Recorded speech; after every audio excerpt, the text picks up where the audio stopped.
Welcome to Source Not Found, a show about the worst versions of your favorite things. Every other week, we explore an IP, franchise, or fandom by way of its sequels, spin-offs, and side projects. Basically anything but the source material. I'm Brandon June, and this is going to be a quick one because I've only got about 5 minutes left until I de-transform out of being a podcaster. And my name is Bo Woodall, and I am massively uncomfortable with the amount of child nudity that I saw in these episodes.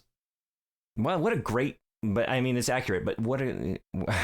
Come on in, new listeners. Yeah. Welcome to the party, friends. Dragon Ball. We're Dude, Dragon Ball. We're watching Dragon Ball. You see Dragon Balls. You see Goku's little Dragon Balls. You see a lot. You see a lot of stuff, and yeah. it's not just what you see. It's the bulk of the humor. I want to say like 80% is just poo poo pee pee and wee wee jokes. Yeah. And booby jokes. Not just booby. Goku goes around just like smacking women in their front crotch, saying, "Oh no, you are a girl." Yeah, just everybody. You know, do you have a tail? Oh, you don't, or you do? Yeah. Yeah, Dragon Ball. This is the 80s. Dude, this was released the year I was born. If you think it's bad in anime, just read the manga. Oh man. I kind of want to, but we'll get to that. Yeah. Hi, sorcerers. Let's try not to be super weird about this today. This week we're covering Dragon Ball. Because so we've been doing a full exploration of the Who's got it? It's been a year, baby. It's been a year and we still got it strong. Yeah, this is it's officially a year since we started the show. I didn't prepare anything, but hooray! Thank you everybody who's hung with us for the first year. It's been a ride. I've had a great time. Yeah, I'm enjoying the hell out of myself. Yeah, let's get right into the second one. So we've been doing our exploration of the Monkey King. Yes. Natural thing to check out is Dragon Ball. One of the most famous, maybe the most famous, in terms of like, it's not an explicit adaptation of Journey to the West, but in terms of using that source material, I mean, I don't know that you get bigger than Dragon Ball Z, you know? It's a worldwide sensation. And a lot of people know it without knowing the source material Journey to the West, or anything about the Monkey King, really. I only know Dragon Ball through my brief experience as like a Hot Topic kid. And like Goku on t-shirts and the Spirit Bomb, Kamehameha. All right, so you're not part of the worldwide sensation. Yeah, but no, most of us. I was not. It's pretty fucking wild, actually, that you didn't see, like, you never watched an episode until now? Correct. Yeah, no, I lived like Cowboy Bebop and Trigun and stuff like that, but I never got into Dragon Ball.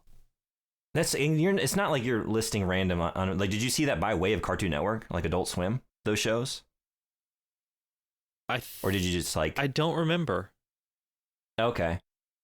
I've had Dragon Ball Z on DVD since like high school. Like, I don't remember the first place that I saw it. I genuinely don't. Wait, you said Dragon Ball Z? No, I'm sorry. Cowboy Bebop. Okay. I do not remember, like maybe a friend showed it to me and I just fell in love with the characters and the world. Yeah. I mean, honestly, I didn't get into those by way of Cartoon Network either. It was me just looking for awesome JPEGs of Goku on like little fan-made like Angel Fire websites, you know what I mean? I thought you were going to say awesome galleries. JPEG, glossy JPEGs of Bulma in a shower. No, I wasn't. No, I was like Goku. Like I don't care about that. Give me the action. Give me the big muscles and energy blasts. You know. So just printing out awesome pictures for like to slide into like the clear cover for my like 3-ring binder for school. Yeah. Right. It had to be covered in your Super Saiyans. Your Trapper Keeper just chock full of Goku. It was, and I remember like being on. It was Slade's anime site or something like that. One of my favorite places to hang out, probably my first message board. Shout out to Slade. If you're out there somewhere in the ether, I appreciate you. You set me on the course, on the path. You set me on the horse path. Sure. Had an awesome gallery of not just Dragon Ball, but then I was like, who is this fucking awesome looking guy in the red trench coat with these cool glasses and the gun? Like Vash the Stampede, what is this? And it just opened my world, like opened my mind to this whole world of other anime. Like that's what really got me into it. Just like, well, I gotta save up all my money, most of Milan's, save up the $25 to go to Suncoast Video and get the first. And like at that time, I think it was a pretty new show.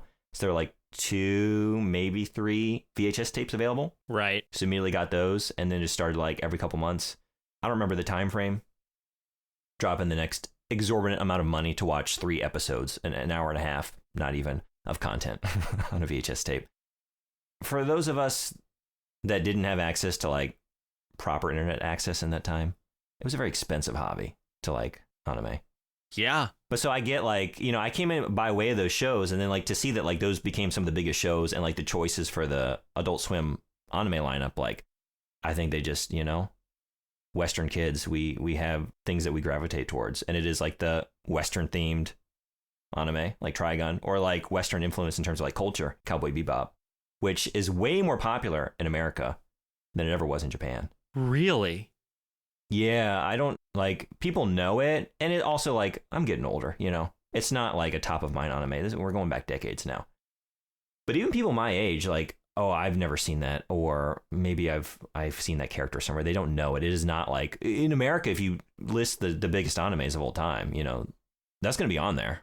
At least for people of a certain generation. I was going to say, I really think it may be one of my favorite pieces of like animated film or TV that I've ever seen. Typical American. Yeah. But I'm with you. I love it. Plus the music. Holy shit. But yeah, I've heard it be called we're getting all over the place. But anyway, it's just like it's wild to me that you saw all that and not Dragon Ball Z, like the biggest. Like we're the same age, about like a year apart. That was the shit for like a while there. Like when I was 12, there was nothing better. I do want to say, let's start at the start. Yeah, the bass lick in the theme song for the start of this show fucking slaps. It is so good. We did not skip the intro theme music. It's like 1 minute and 34 seconds long. We did not skip it a single time. Wait, did you watch in English or Japanese? In English. I should have done my research. I've only been watching Japanese. I think I've only ever seen the original Dragon Ball in Japanese. Because they changed the theme song for DBZ. What is the theme song? Dun dun dun dun dun. Dragon Ball do. Yeah. I actually have the lyrics that have been translated. As you can see, I don't remember the lyrics. And these are very good and a little strange. I'll try not to sing them because my first thought is just find the Dragon Balls, look out for them all, and it's just so good. But that's the first line. You can search around the world with me. Gotta heed the call of magic Dragon Balls. What a great adventure this will be. You can climb on board, cause the Nimbus doesn't wait. A fantastic journey for your dreams, a thrilling mystery. Through the fires of time, they've waited patiently. When all 7 balls you find, the dragon is set free. Rising, mesmerizing, unbridled ecstasy. Radiant and shining, hidden somewhere in the field, luminous and blinding, with your desire revealed. Ageless, timeless, what you'll find is beyond belief. Let's try, look high and low, search the sky and the sea below. Let's try, seize the day, and make new friends along the way. Find the Dragon Balls, look out for them all. Come and hunt those Dragon Balls with me. Gotta heed the call of magic Dragon Balls. What a great adventure this will be. Set a course for action, adventure doesn't wait. A fantastic journey for your dreams, a thrilling mystery. No, my next pickup line when I'm trying to proposition. Something about unbridled ecstasy? I'm getting horned up over here. Yeah. That's sexy. And it's got a sexy, like, slap bass going on with it, too. It's a good song. If you think that slaps. Well, see, I like all the theme songs. I like the Japanese, I do know the difference, the DBZ one. I don't know if you've heard that. I have It's not. like the most American sounding, like, and then there's the head chala, like, or Japanese original. They both slap. You should check them out. But Yeah, the American Dragon Ball Z theme song, it rocks. But it's maybe like lyrically pretty dumb. It's basically just like dragon, dragon, rock the dragon. Dragon Ball I mean, Z. we all know what the lyrics for Lion King are, right? It's like, lion, lion, here's a lion. Look at this lion. He's a fucking lion. Look at him go. It's a lion. You know? It wasn't the 80s anymore. It wasn't Dragon Ball. It's like we have jaded American youths. They got a short attention span. We got to get them. We got about 10 seconds to capture their attention. Dragon, dragon, get that dragon. Oh, what is this? Okay, I'll watch. I'll watch. And what's funny to me, like, another funny thing about me not watching this as a kid, I fucking love dragons. I still love dragons. The next tattoo I get, if I ever get another tattoo, is going to be a dragon half sleeve. Like, I've wanted one since I was like 15 years old. Dragons are the shit. And the fact that I didn't watch a show that basically the point of the show is to summon a big dragon. It's pretty crazy. What am I doing? How much did you like them though? Like, did you fill 3-ring binders full of them? Did you get to that level? It was pretty rough, man. Like, okay. It was pretty bad. Like, I don't know if people called me the Dragon Kid or anything like that, but it wouldn't have surprised me. I do remember in 8th grade having a far too large for me Hawaiian shirt that had dragons all over it. Oh, I wonder. We might have had the same shirt. And I thought I was the coolest fucking kid that has ever walked the planet. And then I saw a picture of that and I was like, I am swimming in that shirt. And I kind of look like a mall ninja. Cool. It was like those like sleek kind of XL, maybe even double XL, short sleeve button down. Yep. Yeah. Like silky kind of, yep, whatever material they were. Yep. Oh, I had a couple of those. Yeah. And I thought I was looking so good. Yep. Especially with the middle part up top, gelled to perfection. Oh, baby. Oh, I didn't have a middle part. I had spiky hair. Yeah. Yeah, you were cool. Like, you were actually doing it right. My man, if you say that. Did you frost those tips? I did have frosted tips. Oh my god, you were so fucking cool. You're too cool for me to be on a show with you. You're out of my league. I had frosted tips and puka shells, baby. Oh, well, no, that's the wrong. No. That's the wrong aesthetic. You don't do the puka shells and the dragon t-shirt, right? You do. You can. You do? Well, you do. You were forging. That's right. You saw that. You went by the Abercrombie and then you went by the Gadzooks. I was and the doing. Hot Topping. You're like, I have found a way. I'm going to be the center of the Venn diagram here. I am going to find a way to merge these cultures into one. Yeah. I mean, it was my own journey to the West. I was bringing back the sutras of puka shells with my dragons. Journey to the west end of the mall and buy one of everything along the way. Yeah, exactly. Oh, Lord. All right. So, Dragon Ball. You hadn't seen it. I have. So I made you watch the first 6 episodes of the original Dragon Ball series. I really struggled with this one. I asked a lot of people, like, look, I got a co-host here. Got a buddy. He's never seen this show. How do I get him interested? And I had tons of much better recommendations, like, oh, check out this movie. Oh, maybe like this arc in DBZ or whatever. But the more I thought about it, it's like, well, you know what? That would be maybe a better way to get you interested in the show. Like, there are better experiences, there are better movies, like just as a sort of contained experience, right? From beginning to end. Yeah. But in terms of what we're doing here on the show, what we've been doing the last month, connections to Journey to the West, there's really no better way than to just start at the beginning and see, because here it is most explicit, where we are deriving our characters from, what we are referencing. You know, it's a 1-to-1. As the show goes on, we get farther and farther distanced from Journey to the West. And we get into some pretty wild stuff. We get into some pretty wild stuff in the first 6 fucking episodes, man. Well, yeah, we do. So, speaking of those episodes, we start off with The Secret of the Dragon Balls. I can just give a quick recap for those of you who maybe haven't seen it in a while or haven't seen it before. Yeah, hit us. Goku, a young but strong orphan living alone in the mountains, and Bulma, a teenage girl searching for 7 mystical balls, come together when Bulma hits Goku head-on while driving a motorized vehicle. The balls that Bulma is searching for, known as Dragon Balls, summon the wish-granting dragon god Shenron.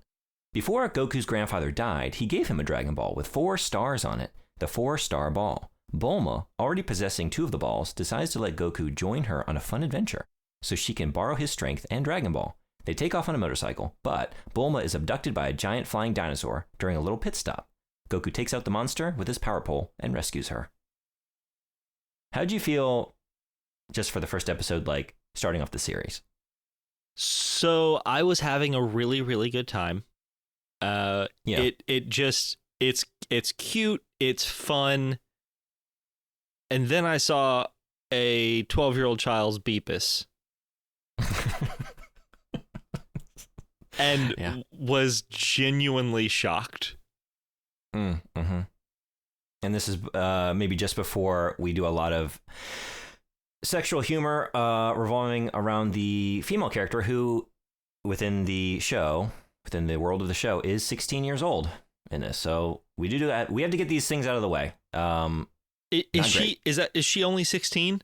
Yes, that she's 16. Sucks, I think she's supposed to be 23 by the end of the show. Yeah, the more the show goes on, like, I didn't know it growing up the first time I saw it, but then like revisiting it as an adult, like, wait, how old is she supposed to be? Looking it up. Do they get more hypersexualized as the show goes on? I think like a lot of this humor stays consistent, but so you're telling me like DBZ, in the future when Goku turns like 23 years old, he's just out and about swinging hog? Well, no, but then we get to see his little son Gohan's, what did you call it, Beepus? I'm pretty sure. I feel like as a kid, I remember like maybe that was the first time like I was watching Dragon Ball Z and there's a scene, I think, of like Gohan peeing or something. It's like, wait, what? They drew that? They animated that? I remember being like really disturbed. As soon as I saw the toilet humor, I was like, okay, we're in a good Monkey King place. I'm loving I'm loving this. Brought that over. Yeah. But I mean, this entire first episode does set it up pretty well. I mean, you've got a preteen living by himself after his granddad dies, hunting and fishing, and basically living off the land, knows nothing about civilization or society at all. And she calls herself a city girl, stumbles upon his cabin using a Dragon Ball detector radar thing. And then he just beats the shit out of her car. Yeah. And then she gets taken away by a giant pterodactyl. And then, without any sort of knowledge from me, all of a sudden, his power pole is magic. And he whips ass. Roll credits. Also, the end credits are haunting. Very, very good. It is, I think from this first episode, you can see immediately a lot of the things that I like. I've always loved Toriyama's art style. It made a big impression on me as a kid, just seeing like pictures of Chrono Trigger for the first time in like Nintendo Power. Like, what is this? What is this? I think that was my first exposure to his art style. And it is visually arresting. And it's like, it's cute, but also badass. I love the way he renders vehicles and like just random inventions, be they like your cars, your motorbikes, up into like spaceships and stuff. It's just all, you immediately know this is a Toriyama invention. Right. And I love that. His style always comes through. I love his style. I always have. So that's there. And I don't want to dwell on it, but it is an issue through this show, the nature of the humor. But in terms of like overall tone, I do love the whimsical, humorous tone that doesn't take itself too seriously, but is going to take you to fantastical landscapes and environments and meet cool characters along the way and have a lot of action, but then like do a lot of lowbrow stuff along the way. Once I got comfortable with the fact that, oh, we're going to have some kind of crass humor. I just looked at Goku like he was the Nirvana cover baby, sort of thing. Like there's no sexualization to Goku.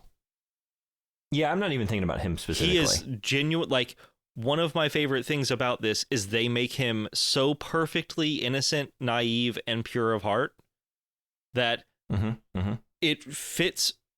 It doesn't necessarily fit like how we expect to see the Monkey King, because the Monkey King lives for so long and he's a scamp. Yeah. But a pure-hearted child version is really, really nice.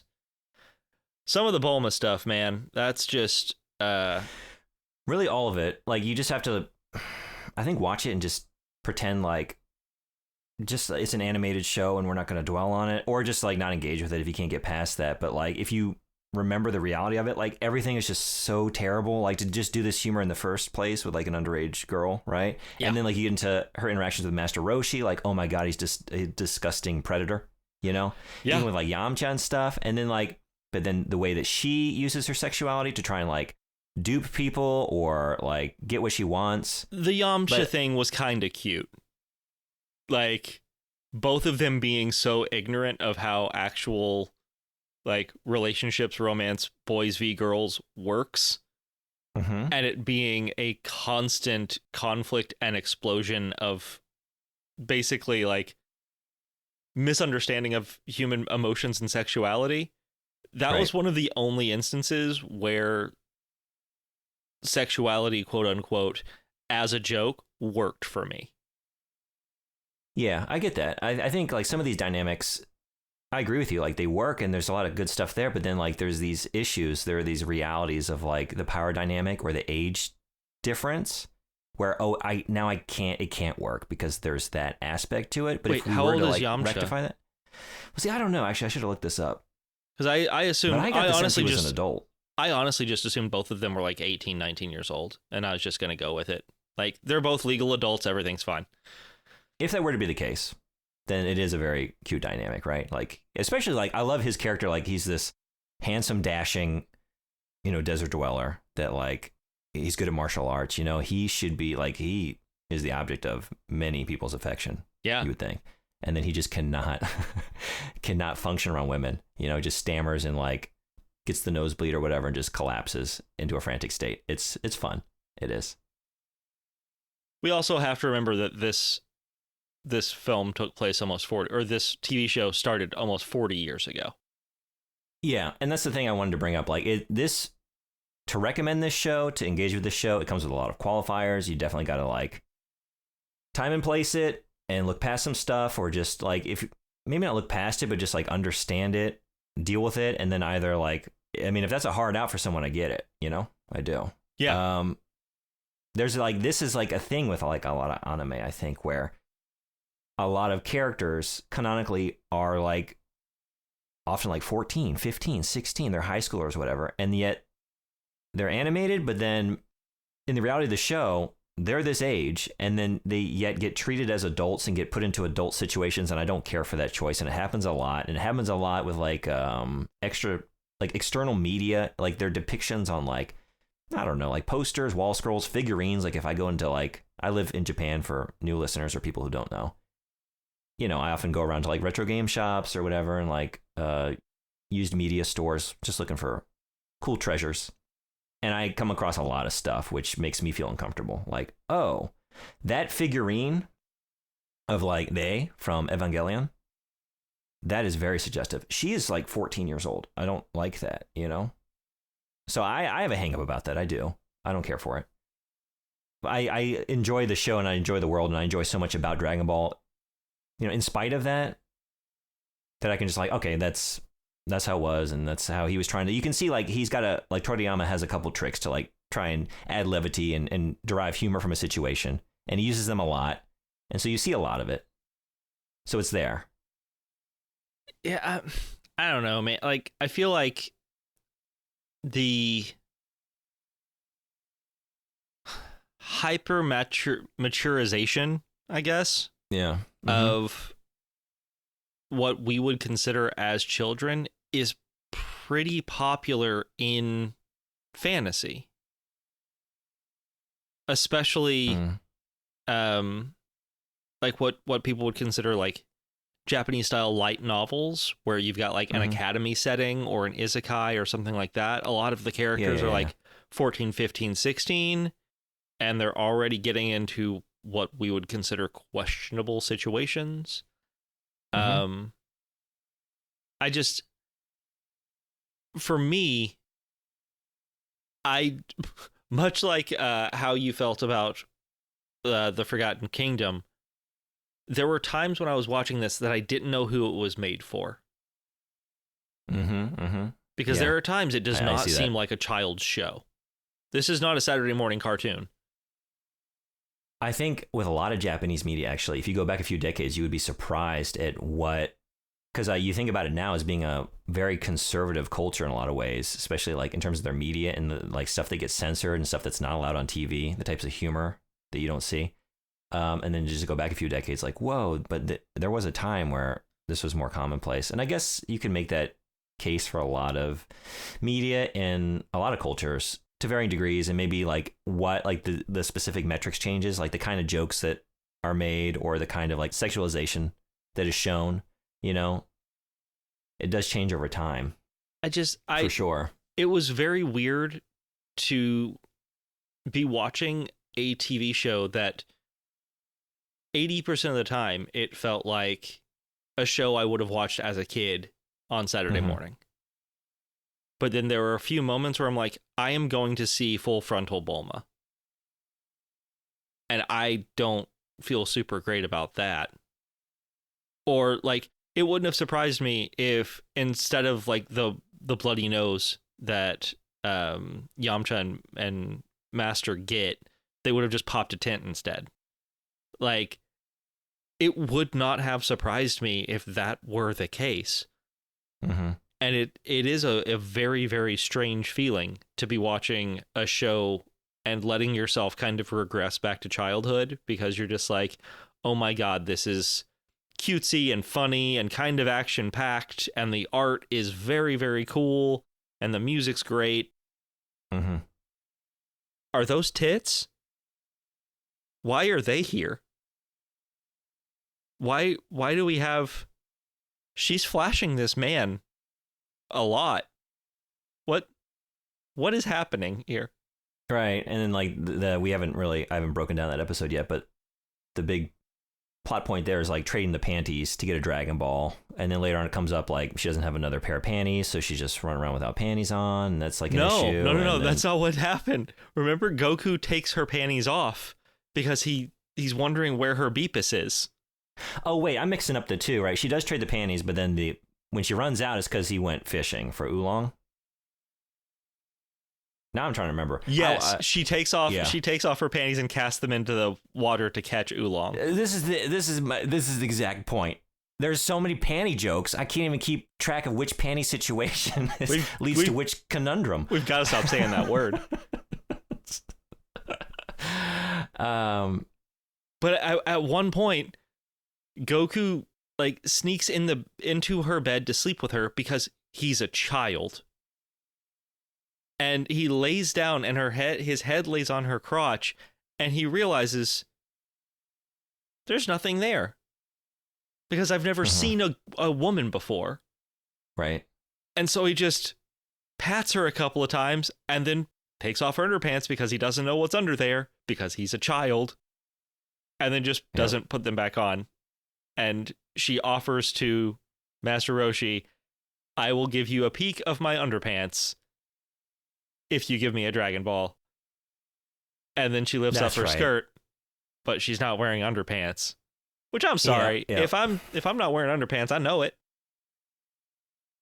I was misremembering. That's right. She shows it to Master Roshi, and then they go fishing with the underwear in the other situation. Yep. Again, like you might think if you're listening to our show, like, man, they're really dwelling on this, but it's like because it keeps coming up. Yeah, there's so much. It is always there.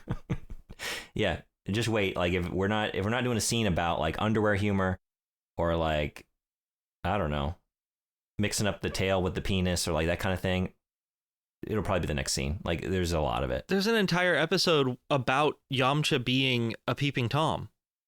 Yeah. And I don't know if it's that episode, I'm trying to remember now, but it kind of ends. The final thing is like him and Pooh are sneaking in. And then he goes upstairs to try and get the Dragon Balls to steal them. And he sees the 2 lumps under the blanket on the bed and grabs at them. And then they turn out to be Bulma's breasts, right? Yep. So, yeah, they keep doing it. So they like, there's that. And then as the series goes on, like it gets pretty like violent, like hyper violent. So I get what you're saying. Like there's always that dimension where, in a lot of ways, it's signaling like I am Saturday morning cartoon for children. I am something you probably watched as a child and then, left as a childhood thing and didn't continue to be a fan of as an adult. And yet we see, no, the number of adult Dragon Ball fans, right? There's something that makes people get invested at a young age. It's like, I guess it hits that sweet spot, right? Where like brings them in as kids. A lot of people become fans as kids, but then they continue to be fans well into their adult years because there is enough there that interests them as an adult, right? For them to like get something out of it to watch it as an adult. See, and that's something I don't, and again, maybe this is because I've only seen the first 6 episodes. Mm-hmm. I don't see how it can go past 12 episodes. It's a very good, yeah, this is a show that lasts a lot longer than it needs to. Good Lord, they already have 5 of the Dragon Balls, and it's episode 6. Like, they only need 7. Yeah, but I don't want to spoil things for you, but I assume something happens with the Ox King or whatever. Or Emperor Pilaf, like the rice. Yeah. I got some trivia that I can't won't make that seem like such a, not for Pilaf exactly, but that won't make that seem like such a weird anomaly. I cannot wait. Yeah, well, just you have seen 6 out of, I don't know the final count, but I think we're up to like 800 or 900 episodes. Like if you do Dragon Ball and then Dragon Ball Z, and then some people don't want to count GT, it's not technically counted, I guess. And you got Super, and just it. Yeah. Now that Toriyama has passed away, rest in peace. You are a master. You will be missed. I don't really know the future. I actually have not seen any Super. Honestly, like I haven't really. I watched some of GT. I've been out of Dragon Ball for a while. I haven't kept up. But I think even Z, like watching all that as a kid, lasts a lot longer than it needs to. So it does tend to, it's the nature of like a serialized manga, right? Like you've got these hit characters, it's doing gangbusters, it's selling. We got to keep the content coming, right? We got to keep Pokemon style flying off the shelves. Yeah, we got to keep it in the public consciousness, and so it's just gone on for decades and decades. And there's always like it's that definite like power creep that we see in superhero media for sure. And the Superman connection with Goku there's a lot there too, like with just alien from another world crash lands here, raised by, you might even say like just a good-natured rural person to like instill them with values. They forget their original mission. They're just OP as hell. There's a lot there that connects the two. But just like, again, these characters, if they go on for decades, well, they keep getting more powerful. And then so we have to come up with the next like cosmos ending disaster for them to face. And once they've toppled that, like, well, we've established they have these powers. So what's next? And we just keep getting bigger and bigger muscles and longer locks on those Super Saiyan haircuts. And it gets to a point where, for me, it just sort of gets a little too ridiculous. Like, I kind of checked out. I get why people are still fans, but I'm not really into it that much anymore. Okay. So moving away from the TV show for just a second. Yeah. Something we do with Forbidden Kingdom, and I'd kind of like to do it with this too, is how do we feel about Goku as a portrayal of Wukong? Mm-hmm. Monkey. Right. I mean, I love him. Like, the thing is, I've brought up a lot of things that I dislike about the show. And I've even said, like, I'm a sort of a lapsed fan.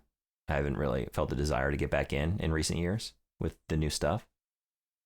But I love the character of Goku I always have. I find him just a really engaging, interesting, fun character to follow. I love his sort of it's hard to say it's innocence, but it is just sort of like it is like an unburdened desire to just improve oneself along like the metrics of training and be getting stronger. And so like that translates into like, he's always looking for the next fight, but not because he likes dishing out violence. It's just he loves a challenge. He wants to be challenged. He regularly says in these 6 episodes that he doesn't want to hurt anybody.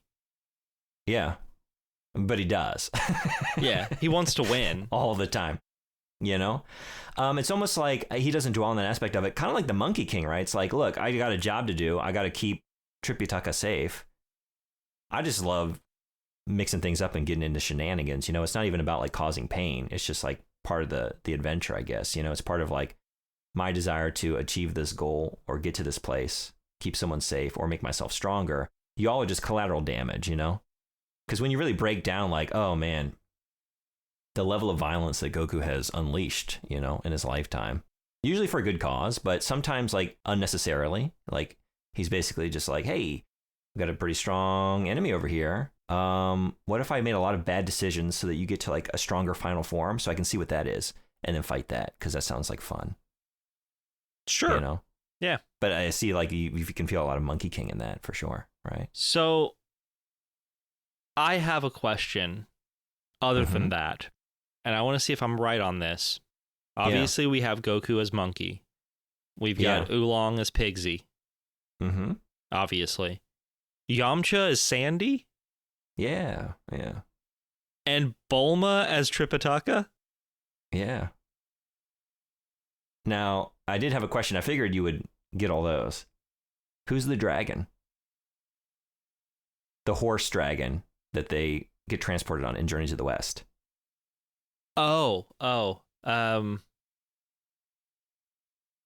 Which, to be fair, not one of when we talked about the book, right? Not a top of mind character, not really a character, but so is technically part of the party. I've got 2 guesses.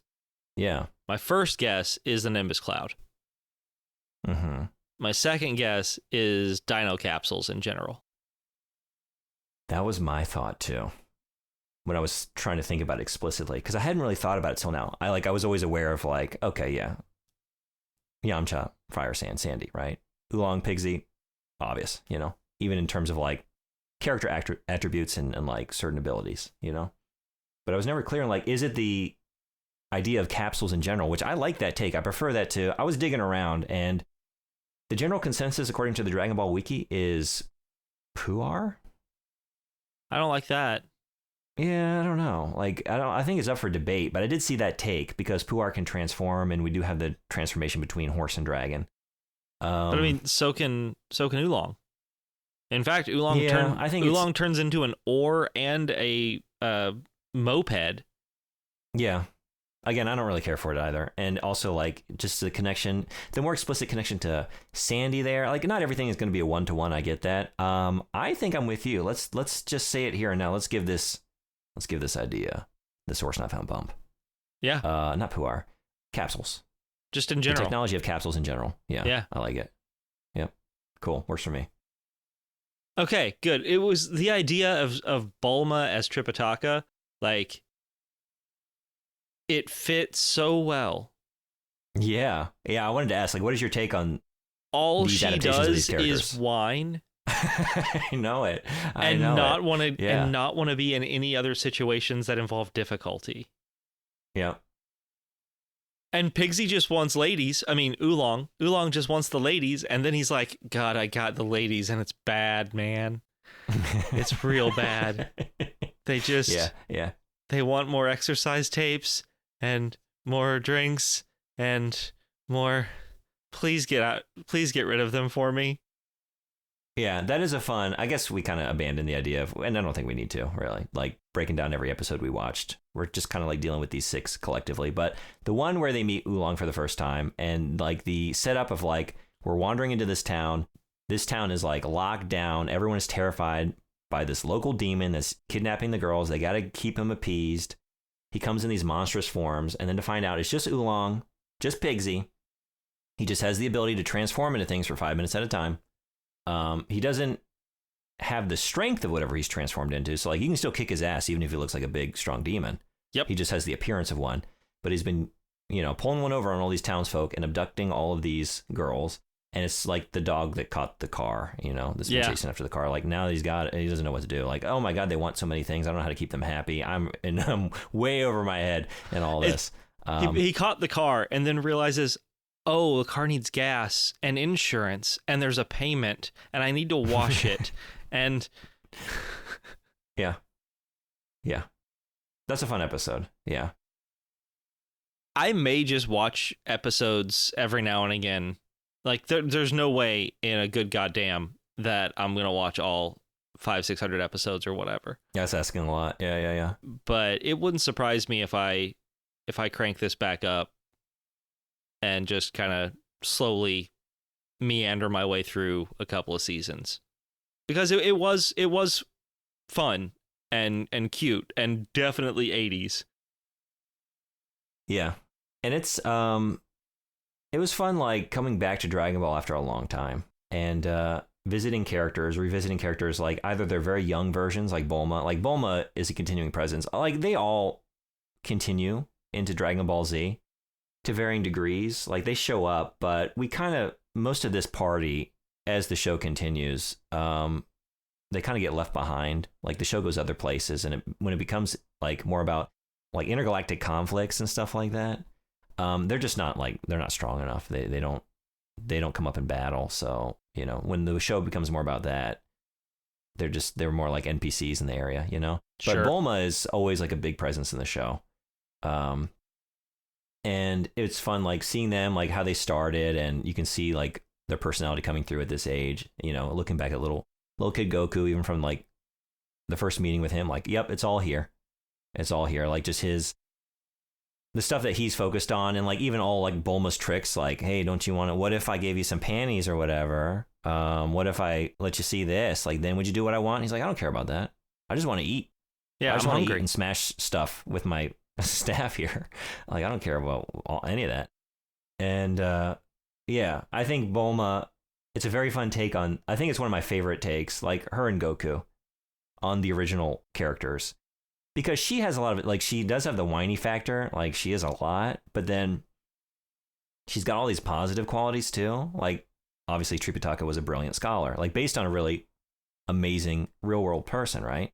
That was studied and brave and took these journeys on to bring back these sutras. And, like, she is brilliant, right? She's an inventor. She has a knowledge of all this machinery, and, like, in spite of the whining, like, she is brave. She's like, when we first meet her, she's out on her own on this journey to find Dragon Balls, right?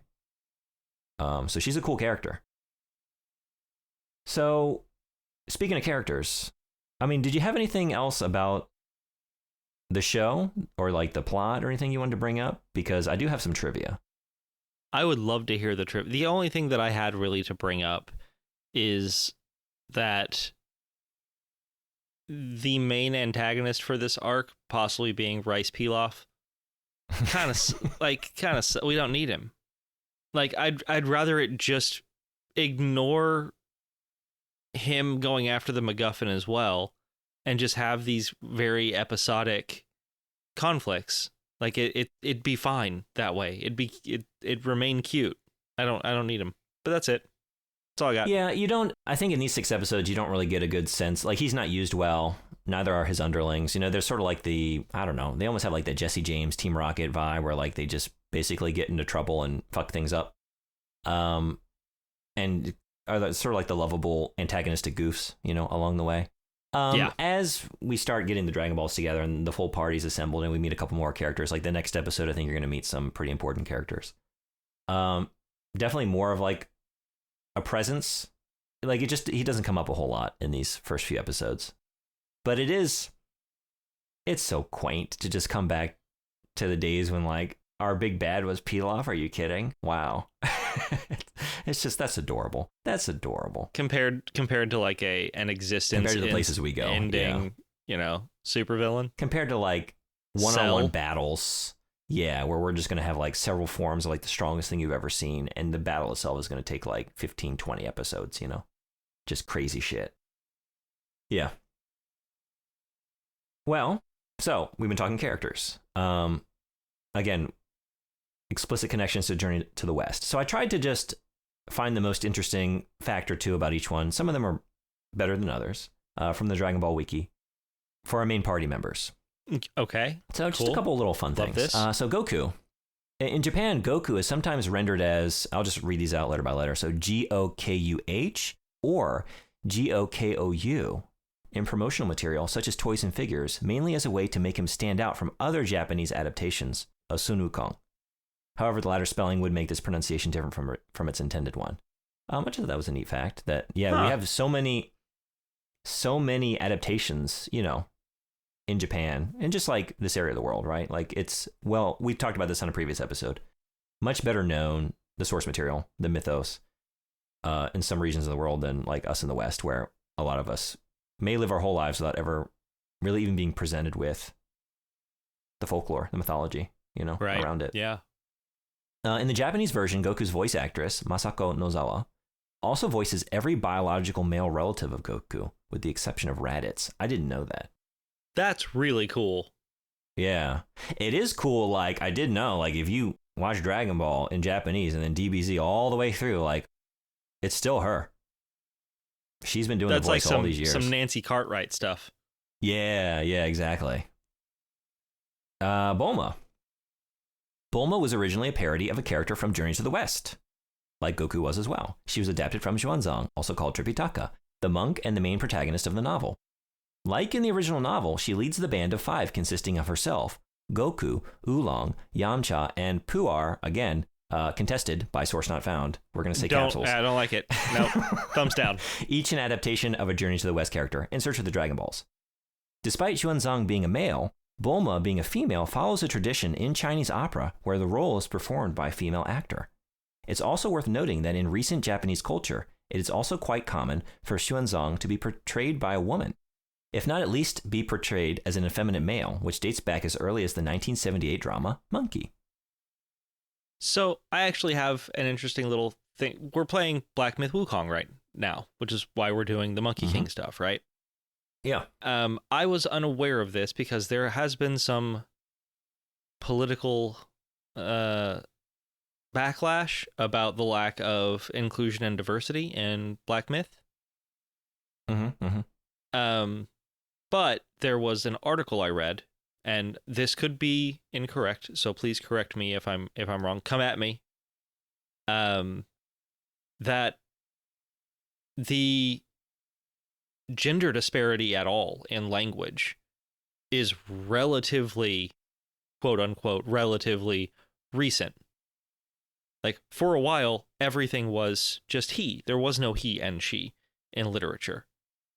Like, there's always been the collective, the collective masculine or whatever. But basically, characters would be described as a non-specific gender a lot because they didn't have necessarily like the linguistical differentiation. And so a lot of characters, like in this case as well, in Journey to the West, a lot of characters are questioned in their gender. Like, is this a man or a woman? Yeah. And Tripitaka is a pretty good example of that. Yeah, I don't know in terms of like classical Chinese. I do know like in the spoken language, like it's all ta. Like if you're just to say it aloud, it's not always like that's the pronoun for like inanimate objects as well. So like I don't really know what you're referring to, like without context, I just think it's interesting, like making an analog of Tripitaka into a female, and like I agree. I think that's really, really cool. Like, because he is mentioned as Brother Sandy, right? Or Brother Sand. Yeah. Yeah, and whether or not like it was like I haven't read it in the original Chinese, I don't know. Like I was saying, I don't know classical Chinese anyway. You can sort of like at this point there have been so many depictions of the party and characters in the novels that like whether or not it was clear from the original written work, collectively like in like culturally we've sort of decided like this character is this gender or looks like this to a certain degree, or functions in this way. Right. Because a lot of it is like, we talked about it before in our episode on the book, but there was stuff added on over the years. Even some of like the authorship is contested or whatever. And it is one of those like cultural mythos that can sort of change over time and get added onto or be reinterpreted or whatever. Again, I love the idea of Bulma, like and her being tied to Tripitaka. I think that's a very fun take on the character. Agreed. Yeah.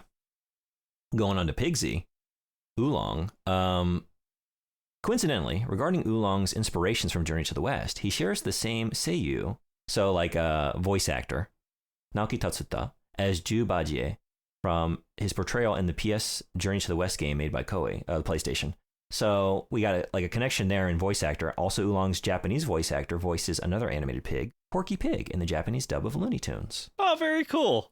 Should be noted that in the Funimation dub of his debut episode, when Bulma first sees Oolong in his true form, she refers to him as Porky. Thought that was a fun little that's cute joke there. Fun little reference. Yeah. In some of his first appearances, Oolong is shown wearing a Mao suit, made famous by Chinese communist leader Mao Zedong. I've always noticed that. And I was never really sure, like, I was curious why that was going on. Yeah, this is possibly due to the fact that his character is based on Chinese legend, which, but then they all are. It could also be a reference to George Orwell's novel Animal Farm, as the pigs in that novel, who were based on Joseph Stalin and his followers, were the ones who were in charge of the communist government on the farm. In Dragon Ball Super, Oolong's Mao suit more resembles the one worn by former North Korean leader Kim Jong-il. I don't know, so... None of that's good. They got some, speculation there. None of that's a good explanation for me. No, it isn't. Like, I wanted some kind of like clear, and maybe there isn't one. He's just like, I don't know. There's like, hey, a pig will look cute in a mouse suit. Yeah. He's adorable. Yamcha. His name is a play on Yamcha, literally drink tea. Here we go. Referring to a gathering to drink tea and eat dim sum. So it's not just rice pilaf. Cool. Yeah. Yamcha is the first Z fighter to have ever fought Goku or have a slight edge over him in the series, and is in fact Goku's first legitimate battle outside of his original home. Just thought that was fun based on definitely the Goku what, history. flying wolf fist or whatever. Yeah. Pu'er. Pu'er's name is a pun on pu'er tea, a variety of fermented drink traditionally produced in Yunnan province, China. In the context of traditional Chinese tea production terminology, fermentation refers to microbial fermentation and is typically applied after the tea leaves have been sufficiently dried and rolled. Is this more information than you need? I'm just going to keep rolling. As the tea undergoes controlled microbial fermentation, it also continues to oxidize, which is also controlled until the desired flavors are reached. This process produces tea known as heicha, literally black tea, though the term is commonly translated to English as dark tea to distinguish it from the English language black tea, hongcha, literally red tea in Chinese. Probably could have just stopped at the first sentence, but there you go. Huh. A lot of tea stuff. A lot of tea stuff. Pu'er. So we got tea. We got teas. We got dim sum. We got rice pilaf. We got a whole spread. It's a whole a whole good day of food. And Goku's bringing the meats, right? Yeah, he is. No, just the fish. Bringing a lot of fish. Well, he eats the wolf, fish. Right? Or the... Oh, yeah, he does. I'm trying to think. That was a weird scene, man. Yeah.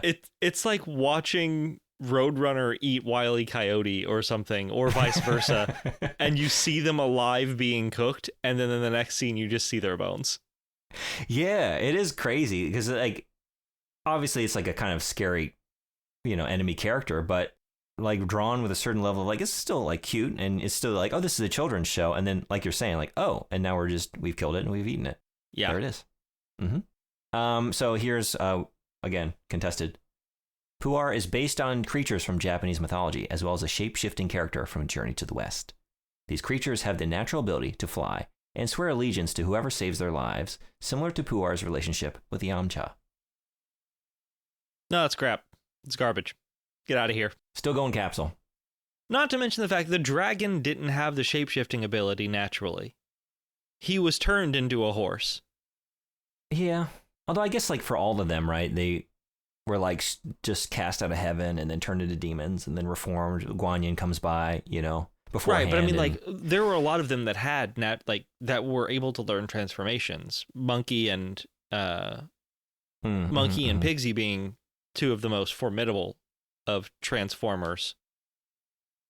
But the horse never had that. He was just turned into a fucking horse.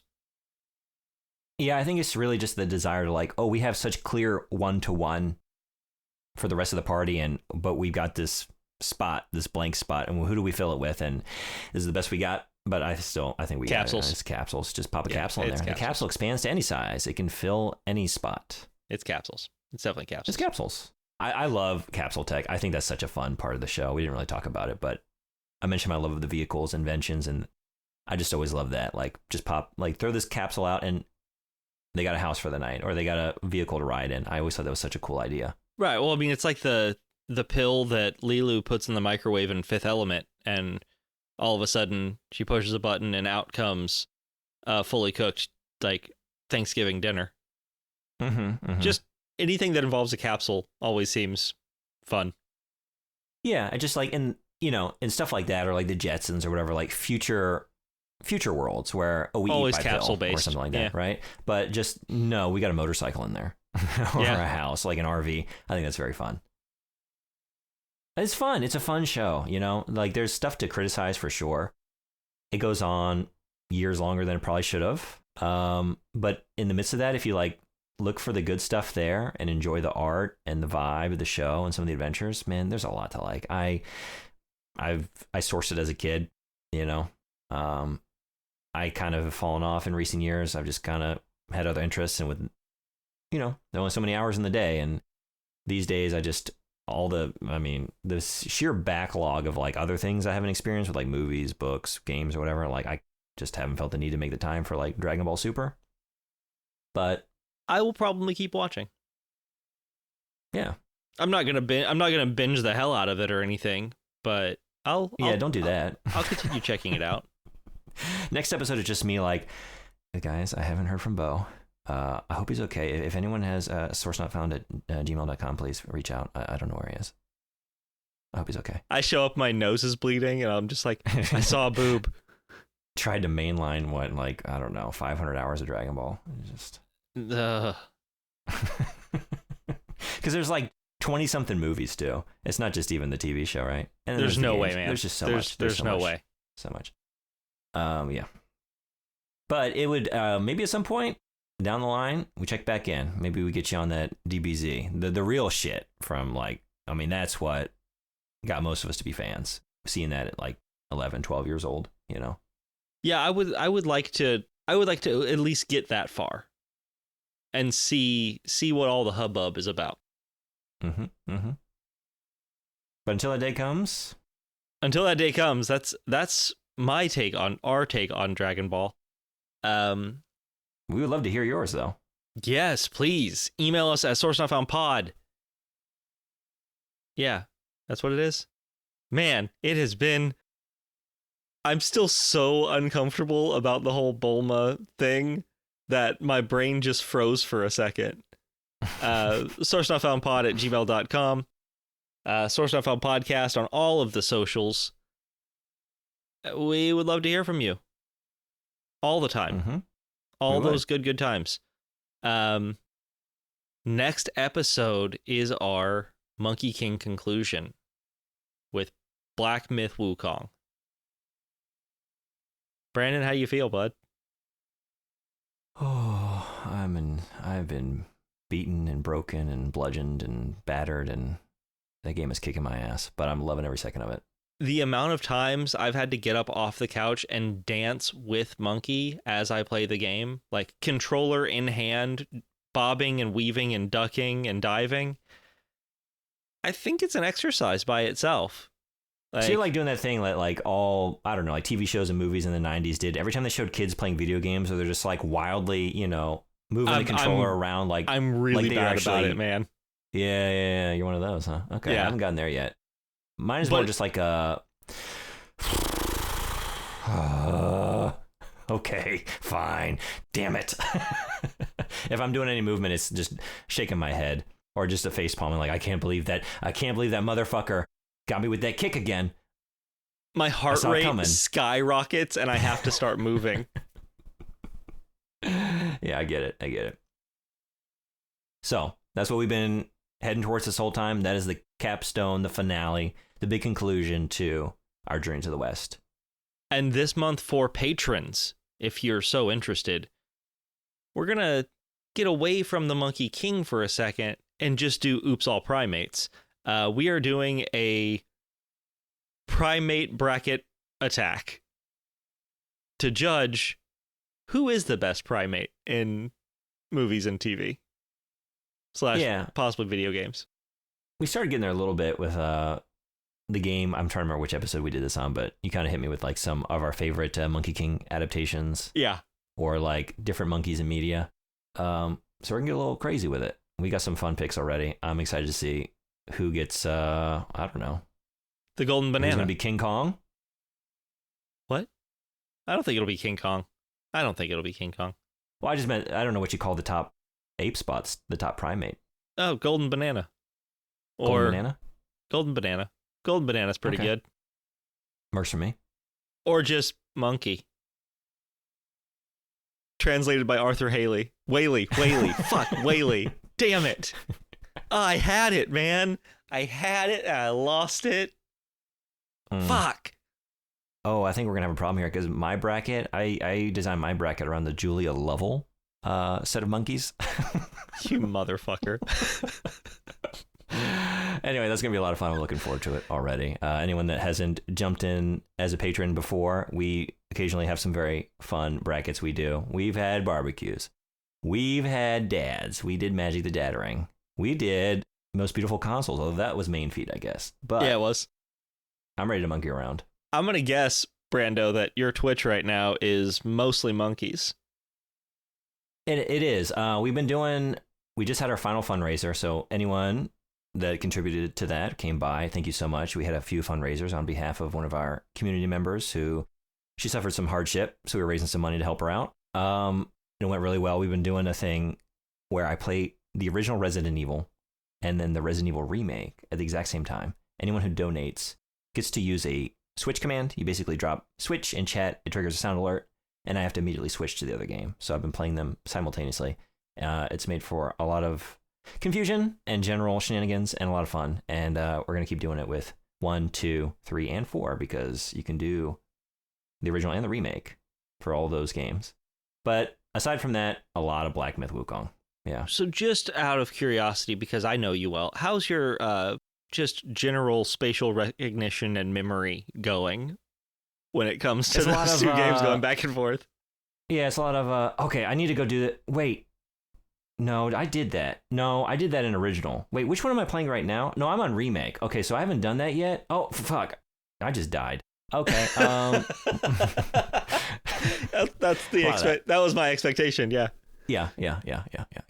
So, but if that sounds fun to you, and starting in September, I think we're just gonna do some like sub goals. Twitch does a thing. September, we do like it does discounts on subscriptions to the channel. So I'll have ways for people to get points to make those switches happen more often. But it's gonna be a lot of fun. So come on by for those. But yeah, other than that, until I finish it. Until I roll those credits, I gotta believe in a world where I can. Black Myth Wukong, and that's at LeJuneBug, right? Twitch.tv/LeJuneBug. Link down in the show notes. Yeah, cool. You can see those playthroughs as well on our YouTube, as well as so I finished up Enslaved: Odyssey to the West. We talked about it before. It's sort of like just an additional little fun look at another adaptation of the Monkey King in video games. Very loose connection. And very loose connection. Sort of used some character archetypes. Didn't really do much with the story. But it's a fun ride. Cool. As always, thank you all so much for listening. Join us next time for more of the Monkey King in this case. And don't forget to check your toilets for Freddy Krueger and watch out for any of those white vans with monkeys in them. And draw the curtains. Yeah, no Yamcha kidding. might be out there. Jesus. Yamcha's watching you. Jesus. Not to mention Master Roshi. Fuck. What a creeper.